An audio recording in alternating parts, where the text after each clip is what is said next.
لا حول ولا قوت الا باللہ العلی العظیم. وائے ہو مجھ پر، وائے ہو مجھ پر. بابا کیا ہو گیا آپ کو؟ آپ کیوں اتنے پریشان ہو گئے؟ وائے ہو مجھ پر، وائے ہو مجھ پر. یہ کیسا خواب تھا جو میں نے دیکھا؟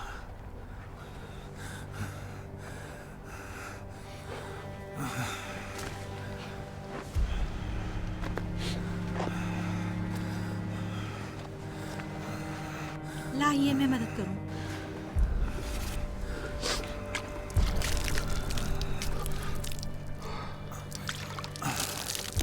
آئیے کچھ آرام کر لیں، بیٹھ جائیں، آپ کی طبیعت بہتر ہو جائے گی.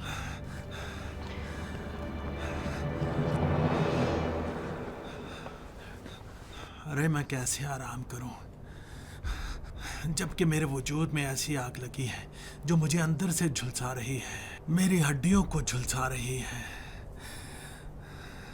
آخر یہ کیسا خواب ہے جس نے آپ کو اس طرح پریشان کر دیا ہے؟ خواب؟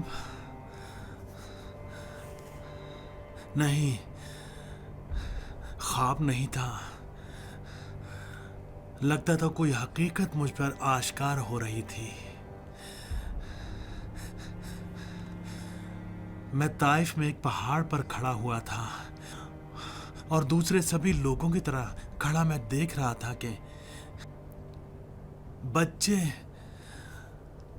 رسول خدا کو پتھر مار رہے تھے اور میں کچھ نہیں کر سکتا تھا. صرف اداس تھا جو آگے بڑھا. اس نے بچوں کو بھگایا اور پیغمبر کے پاس جا کر بیٹھ گیا. اداس؟ یہ کون ہے؟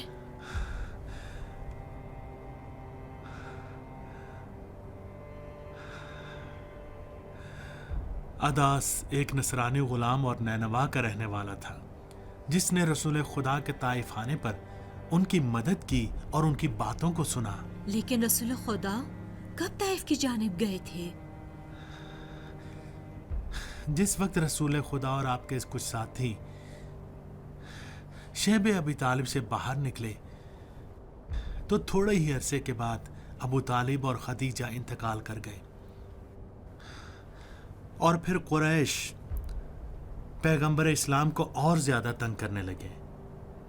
مجبور ہو کر رسول خدا اسلام کی ترویج کے لیے طائف تشریف لے گئے اور وہاں قبیلہ بنی ثقیف سے ملاقات کی اور اپنے دین کو ان کے سامنے پیش کیا، لیکن انہوں نے قبول نہیں کیا اور اپنے قبیلے کے بچوں اور دیوانوں سے کہا کہ پیغمبر خدا پر پتھر برسائے. انہوں نے بھی پیغمبر اسلام پر پتھر برسائے اور آپ کو برا بھلا کہا تاکہ آپ کو طائف سے باہر نکال دیں. صرف اداس ہی تھا جس نے پیغمبر کی مدد کی. وہ عتبہ کا غلام تھا.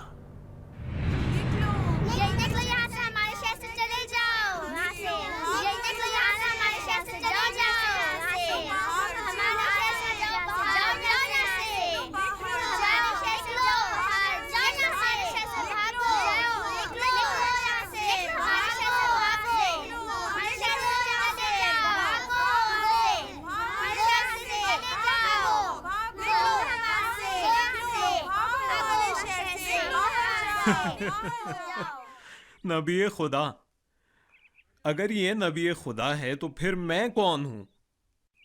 خداؤں کا بادشاہ؟ مگر کتنا اچھا ہوتا کہ ہمارا بھی کوئی پیغمبر یا کوئی بادشاہ ہوتا. تم نے دیکھا طائف کے لوگوں نے اس کے ساتھ کیا کیا شیبہ؟ مکے کے لوگ جو اسے محمد امین کہتے تھے اور اس کے قریشی ہونے کی وجہ سے اسے لائق احترام سمجھتے تھے، انہوں نے بھی اس کے دعوی نبوت کو برداشت نہیں کیا. میری سمجھ میں نہیں آتا کہ کیا وجہ ہے کہ یہاں اجنبی جگہ آ کر یہ شخص خدا واحد اور اس کے نبیوں کی بات کرتا ہے. لات و عزا پر لعنت ہو کہ یہ آدمی ان کے سامنے کھڑا ہوتا ہے اور نبوت کا راگ الاپتا ہے اور وہ کچھ نہیں کہہ سکتے. तुम सक़फियों को अच्छी तरह से जानते हो भाई, बड़े गुस्ताख और लापरवाह लोग हैं वो। मुझे इस बात का खतरा था कि कहीं उनके बाज बुजुर्ग उसके साथ न मिल जाए और मक्के में हमारे लिए मुश्किल खड़ी कर दें। क्या हुआ है अतबा? जब से हमारे चचाजाद भाई अबू सुफियान ने तुम्हारी बेटी से शादी की है तब से तुम्हें मक्के की बड़ी फिक्र हो गई है। वैसे भी तुम्हारे लिए ताइफ के बागात से ज्यादा दारुन नदवा की साजिशें ज्यादा फायदेमंद हैं, है ना? क्या कह रहे हो अहमक? ताइफ की खजूरों और अंगूरों पर तुमने कब्जा कर लिया है। ठीक, खालिश शराब बनाते हो, ठीक है, लेकिन इसके लिए बाजार किसने तुम्हारे लिए तैयार किया? अगर मैं दारुन नदवा में जाकर न बैठूं और बाजार में असर और रसूख न रखूं तो फिर तुम्हारी चीजें कौन खरीदेगा, ये मुझे बताओ।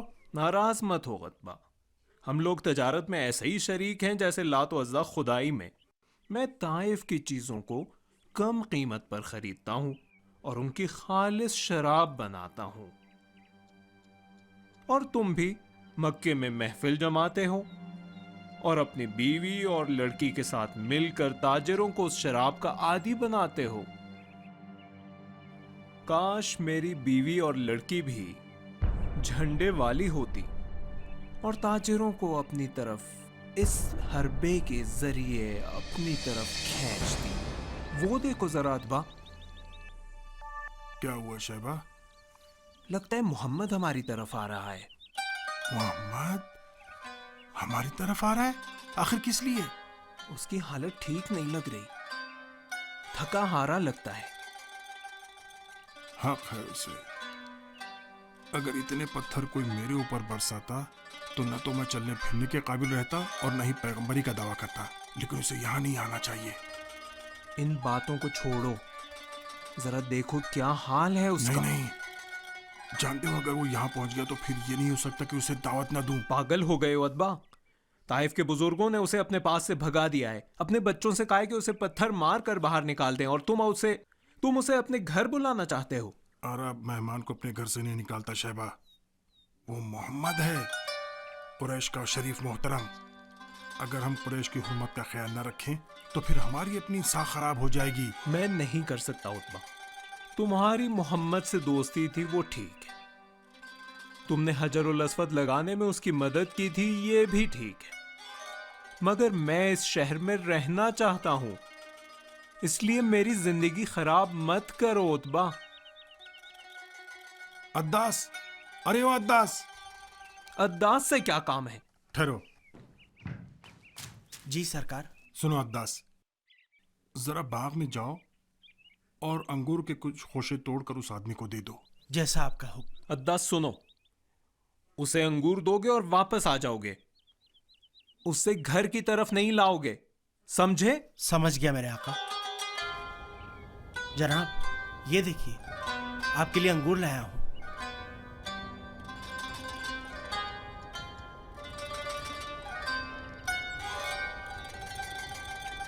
इस साल जैसे अंगूर हमें मिले हैं उससे तो मक्के की शराब के कारोबार पर हमारा ही कब्जा होगा।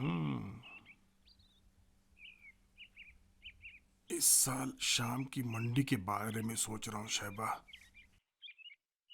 सही कहते हो अतबा, शाम की मंडी। जरा सोचो तो, ऐसा काफिला वहां ले जाएंगे कि सब देखते रह जाएं। सबको पता चलना चाहिए कि रबिया के बेटे कितने लायक और काबिल हैं। बस अच्छी और खालिस शराब बनाने की देर है, कल ही से मैं अपना काम शुरू कर देना चाहिए। बहुत से मजदूरों को जमा करो और अरे ये सरफिरा पागल क्या कर रहा है? किसकी बात कर रहे हो अतबा? अद्दास, अब्दुल मुत्तलिब के पोते का सर चूम रहा है। लानत हो मुझ पर अगर उसे मार न डालूं। मोहम्मद में उसने क्या ऐसा देख लिया जो ऐसा किया? अद्दास, यहां आओ अहमक कहीं के। उस बेवकूफ गुलाम को ये नहीं पता है कि उसकी इस हरकत का नतीजा क्या होगा।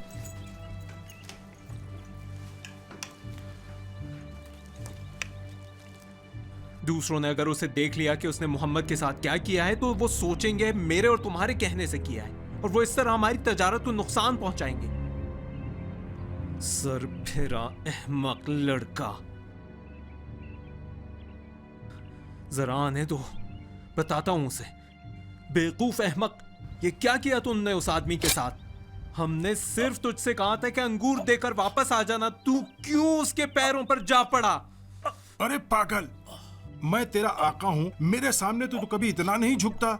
मोहम्मद के सामने तू इतना क्यों झुक रहा था? है तेरा खून बहा दूंगा, खून पी जाऊंगा। अगर एक आदमी, ताइफ के सिर्फ एक आदमी ने तुझे उसका एहतराम करते हुए देख लिया तो सब सोचेंगे कि मैंने और मेरे भाई ने तुझे ऐसा करने को कहा था। सुनिए तो। अरे छोड़ दो शहबा, छोड़ो, देखूं तो जरा ये क्या कहता है बेवकूफ अहमक। बोल, क्या बकना चाहता है? बोल।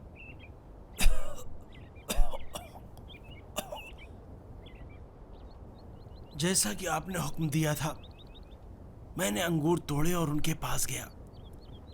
अंगूर लेकर जब मैं उनके पास पहुंचा तो देखा अपने खुदा से बात कर रहे थे। उन्होंने कहा,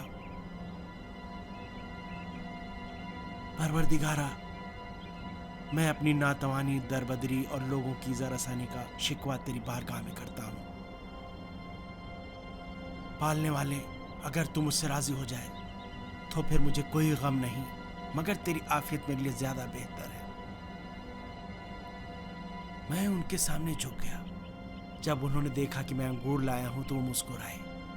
उन्होंने हाथ बढ़ाया अंगूर उठाने के लिए और अचानक एक ऐसा जुमला उनकी जबान पर आया जो ताइफ के लोग आमतौर पर नहीं बोलते। जुमला? कैसा जुमला? बिस्मिल्लाह। बिस्मिल्लाह? तुम ये कलाम सुन चुके हो क्या?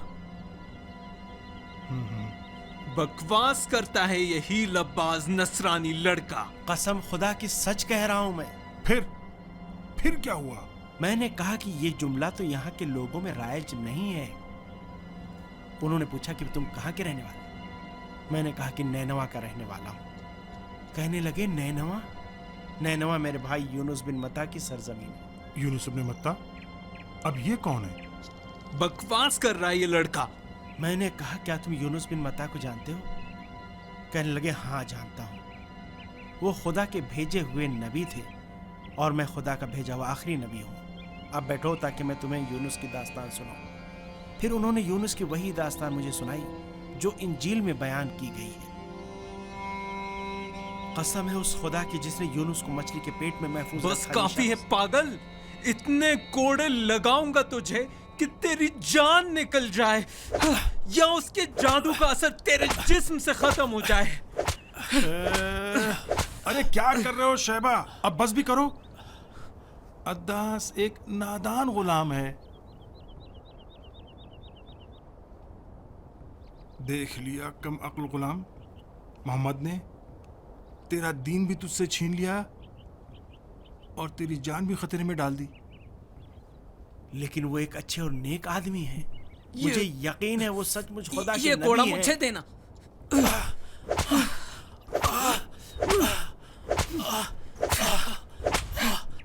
परवरदिगार, मैं अपनी नाथवानी और दरबदरी से तेरी बारगाह में पनाह मांगता हूँ। ऐ मेहरबानों के मेहरबान, बस तू ही मेरा और कमजोरों का खुदा है। यानी इतने लंबे सफ़र और इतनी जहमतों और मुशक्क़तों का नतीजा बस यही था कि ये गुलाम मुसलमान हो जाए? मैंने पैगंबर की सख्तियों में से बहुत थोड़ा सा ही तुम्हें बताया है बेटी। आप लोगों की हिमाकतों को सह लिया करते थे, तकलीफों और अजियतों पर सब्र और तहम्मुल से काम लिया करते थे, यहां तक कि खुदा को कहना पड़ा, लगता है गम की शिद्दत से तुम जान ही दे बैठोगे सिर्फ इसलिए कि वो ईमान नहीं लाते हैं।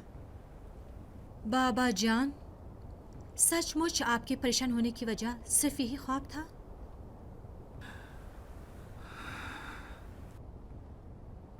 लेकिन मुझे ऐसा लग रहा है कि आप मुझसे कुछ छुपा रहे हैं।